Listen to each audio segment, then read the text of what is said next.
Hello, welcome back to my reading of Buddhist Socialism. This is part 3.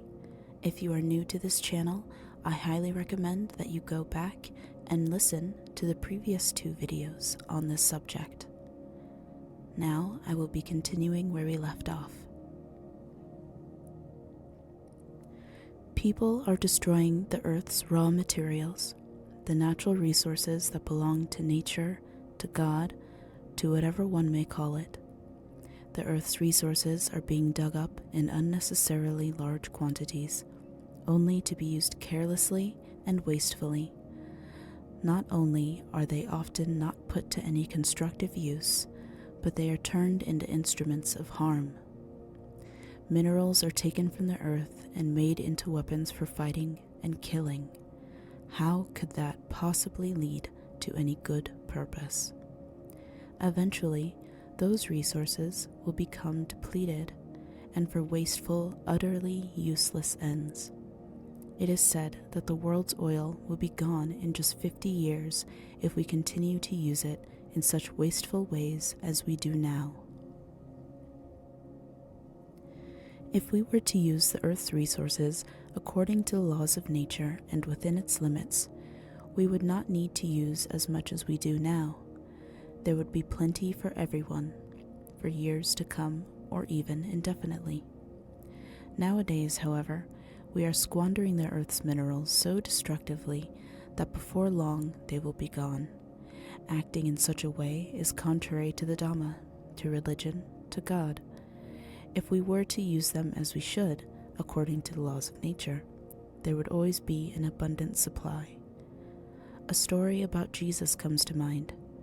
Jesus was able to feed thousands with just 2 or 3 loaves of bread and 5 or 6 fish and still have some left over. If people would use only what is necessary, the world would have sufficient resources for all. This is not the case, however, and already we are seeing critical shortages.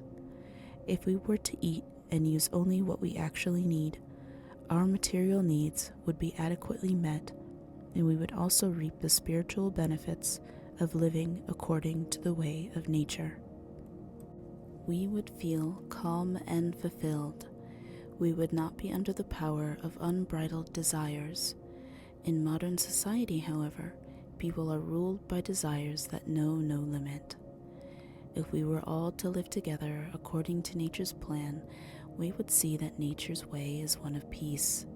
When people go against nature, the result is confusion and turmoil. The role of religion is to solve our basic human problems in order to bring about peace, to put an end to turmoil and confusion. It performs this role by showing us the perfect, absolute power of nature. We need to live in harmony with the way of nature.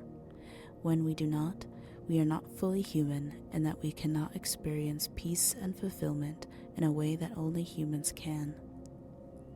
When such is the case, we are no better than animals.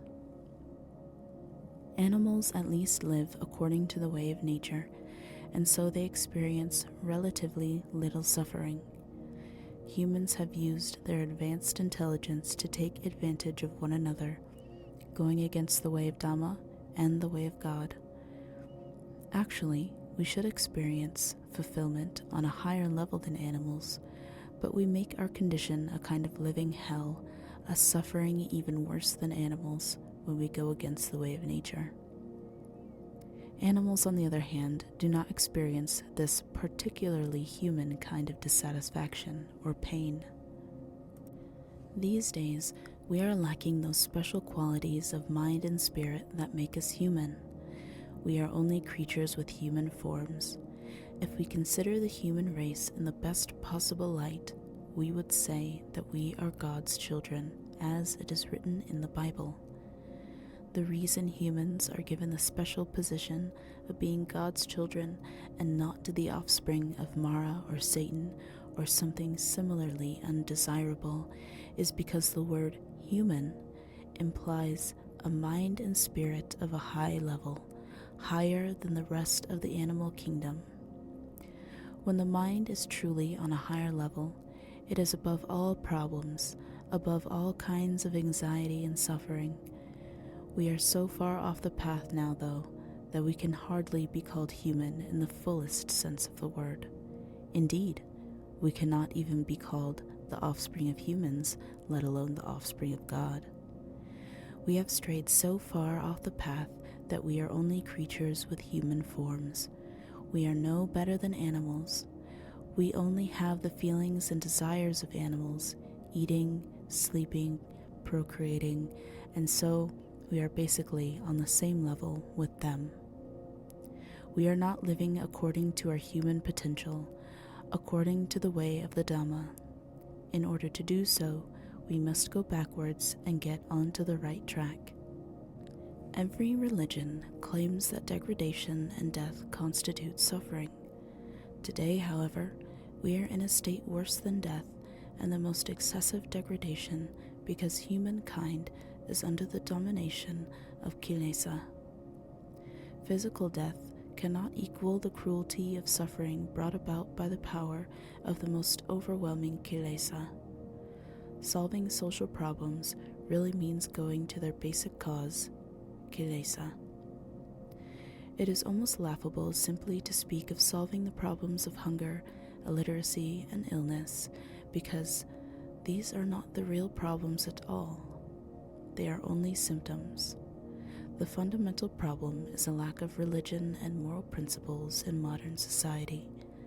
If we were to solve these basic problems, would illiteracy, hunger, and illness disappear? Even if they did not, people who had never learned to read could still be happier than the most illiterate among us. We might point out that at one time, when no one could read, people were fundamentally happier than many modern people whose minds are full of book learning. What use is food if one's life is but enduring suffering and anxiety? Would death not be preferable to such an existence? Instead of talking so much about food and hunger, we must understand that life in the truest sense is sustained by the Dhamma, not just by food. If we do not live according to the Dhamma, we are not fully human. All religions hold this to be true. Not only are we losing our humanity, but we are in a condition worse than death, because at least in death, there is no suffering.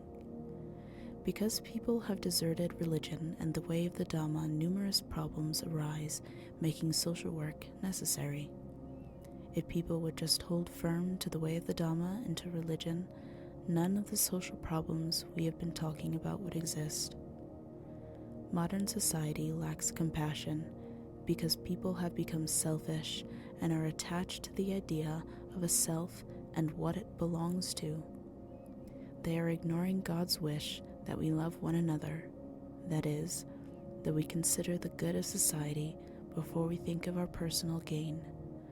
For this reason, society's problems will continue to increase, and social work will be even more necessary. It is pitiful and even laughable that we will continue to deal with these basic problems by treating the symptoms and not the basic cause. I have been speaking to my first major point, that is, that the highest form of social work one can perform is to help people back up and on the right track. That would be a true service to society, because people nowadays have gone so far off course that the world seems headed for disaster. My second point is what the term social work or social service should really mean. Social service means service to society. The Council for Social Service was set up to carry out various kinds of social work. Why do we use the word social, which clearly implies service to society as a whole? Why do we not use the term that emphasizes service to persons or to individuals? When we are emphasizing instead the socialism of such work, are we talking about the socialism that seems to be so feared and hated? These days, if someone talks about socialism, that person is thought to be a communist and is arrested and taken away to prison. But when we talk about the Council for Social Service, does anyone think of communists or so-called socialists? Social service is a kind of socialism, but not the kind associated with communism. Do not be deceived by the usual associations of the word. Many problems in the world occur because people misunderstand the meanings of words in their own language. Words have great power to deceive. On the one hand, socialism is despised, but here we are about to perform what we call social service. Social work is in fact a kind of socialism. All the religions of the world, furthermore, are socialistic, not individualist democracies where people can do whatever they like. The founders of every religion have wanted people to live according to socialist principles in order to act in the interest of society as a whole. Whenever anyone puts personal interest before the good of society, Kilisa takes over. That is, one becomes ruled by selfish desires. The teachings of Buddhism make it a particularly socialist religion. I want to stop here for now and add a few of my own thoughts if you are so inclined to listen. Buddhist socialism belongs to a subsect of socialism, largely referred to as religious socialism, which defines itself by being separate from Marxism.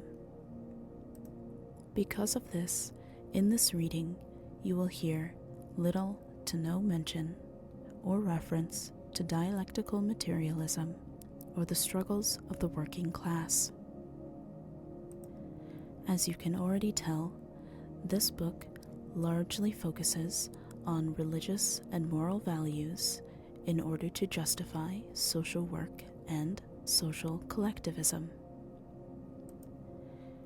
Knowing this, if you are still interested in listening to the rest of this book, I will be posting Part 4 in a few days. Thank you for listening, and please don't forget to like and subscribe if you want to hear more.